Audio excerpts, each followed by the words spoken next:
के प्रधानमंत्री हैं, आपको इतनी समझ नहीं है। हमारी विदेश नीति हमेशा ये रही है कि हम निष्पक्ष होकर अपनी विदेश नीति के तहत भारत के हितों की रक्षा के लिए हम दूसरे राष्ट्रों से अपना संबंध मजबूत करते हैं।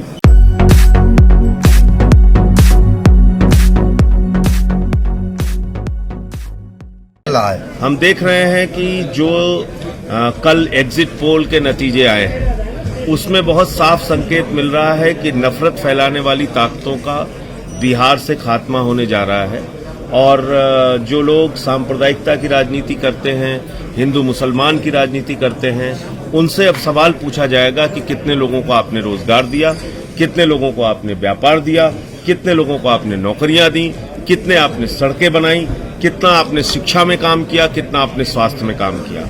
और जब इस तरह की राजनीति शुरू हो जाए हिंदुस्तान के अंदर तो ये हम लोगों के लिए बहुत शुभ संकेत है, क्योंकि दिल्ली में 62 सीटें जो आम आदमी पार्टी की आई, इसी प्रकार से वहां भी नफरत फैलाने की पूरी कोशिश की गई थी, लेकिन जनता ने बिजली, पानी, चिकित्सा, शिक्षा के नाम पर वोट दिया।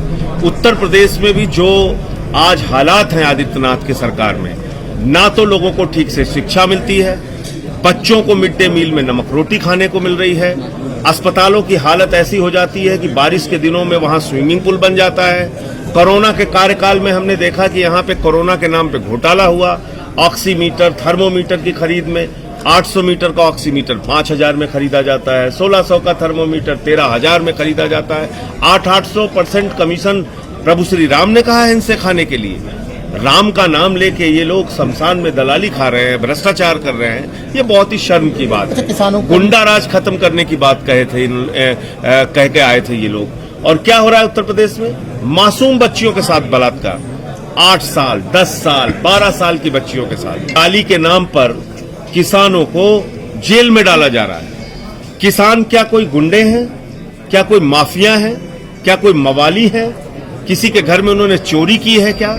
उनका कॉलर पकड़ के आप उनको जेल में डाल रहे हैं? क्या प्रदूषण फैलाने के लिए सिर्फ किसान जिम्मेदार है? ये बड़ी बड़ी इंडस्ट्री लगाने वाले लोग, फैक्ट्रियां लगाने वाले लोग, बड़े बड़े पूंजीपति अडानी अंबानी जैसे लोग, क्या ये प्रदूषण नहीं फैलाते? आदित्यनाथ जी से मैं पूछना चाहता हूं, कितने आपने बड़े बड़े पूंजीपतियों को उठा के प्रदूषण के नाम पे जेल में डाला? आपने कहा कि हम किसी भी किसान को जेल में नहीं भेजेंगे। ये 2 दिन पहले का बयान है। आज मैं फतेहपुर में देख रहा था कि वहां पर 8 किसानों को फिर से जेल में डाल दिया। इसका मतलब आपकी चौकी प्रभारी भी नहीं सुन रहा है, दरोगा भी नहीं सुन रहा है। किस बात के आप मुख्यमंत्री हैं?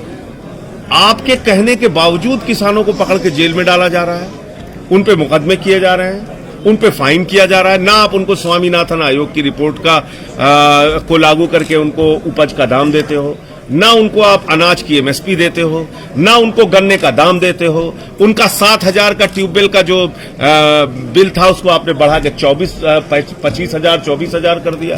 तो आप कितने तरीके से किसान का शोषण करना चाहते हो? आम आदमी पार्टी आने वाले दिनों में अगर इन किसानों को रिहा नहीं किया गया तो पूरे उत्तर प्रदेश में एक जबरदस्त आंदोलन करेगी। हम लोग खामोश बैठने वाले लोग नहीं हैं। ये सरासर अन्याय है। और जो घटनाएं पिछले दिनों हुई हैं, 2 घटनाओं का मैं और जिक्र करके अपनी बात खत्म करूंगा। बलिया के अंदर वहां पर पाल समाज के एक व्यक्ति की सीओ के सामने, एसडीएम के सामने दिन दहाड़े हत्या कर दी गई और पूरी की पूरी सरकार आदित्यनाथ जी की वो हत्यारे को बचाने में लगी रही। ये बहुत एक साफ संकेत है कि किस तरह से इस सरकार का काम चल रहा है, किस तरह से पिछड़े वर्ग के विरोध में रह के ये सरकार काम कर रही है। दूसरी घटना हाथरस का मामला। हाथरस के मामले के बाद दुखी होकर वाल्मीकि समाज के लोगों ने, जाटव समाज के लोगों ने बौद्ध धर्म ग्रहण किया। और उसके बाद क्या कहते हैं भाजपाई बौखलाहट में? अपनी गलती नहीं मानते। ये नहीं कहते कि कैसे हम समाज के अंतिम व्यक्ति का विश्वास जीतेंगे कि वो हमारे साथ जुड़े रहे। कहते साहब दाऊद इब्राहिम से पैसा लेके जाटो और वाल्मीकि ने बौद्ध धर्म ग्रहण किया। तो मैंने कहा भाई दाऊद इब्राहिम बौद्ध धर्म का प्रचारक कब से हो गया? वो अगर पैसा देगा किसी को धर्म परिवर्तन के लिए तो वो इस्लाम धर्म दिलवाएगा, वो बौद्ध धर्म क्यों दिलवा रहा? तो इस प्रकार के उल जलूल बेसलेस बातें ये भाजपाइयों का काम है। और दुनिया में एक बहुत बड़ा परिवर्तन अमेरिका में हुआ, जहां अश्वेत लोगों के ऊपर एक जबरदस्त अत्याचार ट्रंप कर रहा था। उसकी तानाशाही को श्वेत और अश्वेत दोनों मिलकर उन्होंने खत्म किया। हिंदुस्तान में भी जो लोग आज नफरत की राजनीति कर रहे हैं, हिंदू और मुसलमान के बीच में दीवार खड़ी कर रहे हैं, हिंदू और मुसलमान, अगड़ा और पिछड़ा, सिख और ईसाई, हम सब मिलकर नफरत की राजनीति को हराएंगे। अब लोग इनके इन नकली मुद्दों में फंसने वाले नहीं हैं। अब लोग इनके जाति, धर्म, हिंदू, मुसलमान नफरत की पुड़िया में फंसने वाले नहीं हैं। इस नफरत की पुड़िया में फंसा के इन्होंने 4 साल पहले आज ही के दिन नोटबंदी की थी, देश को बर्बाद कर दिया अर्थव्यवस्था के मामले में। आप अमेरिका में जाके प्रचार कर रहे हैं चुनाव का, जैसे मालूम पड़ रहा है कि नगर पालिका के सभासदी में आप जा रहे हैं प्रचार करने। अरे भाई, आप एक देश के प्रधानमंत्री हैं, आपको इतनी समझ नहीं है?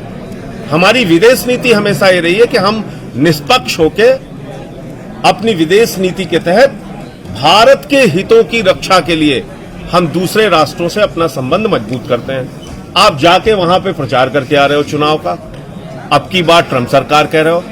तो भक्तों के लिए भी एक मैसेज है कि ऐसे उत्साह में फालतू के काम मत करो, देश के हित को सबसे आगे रखो।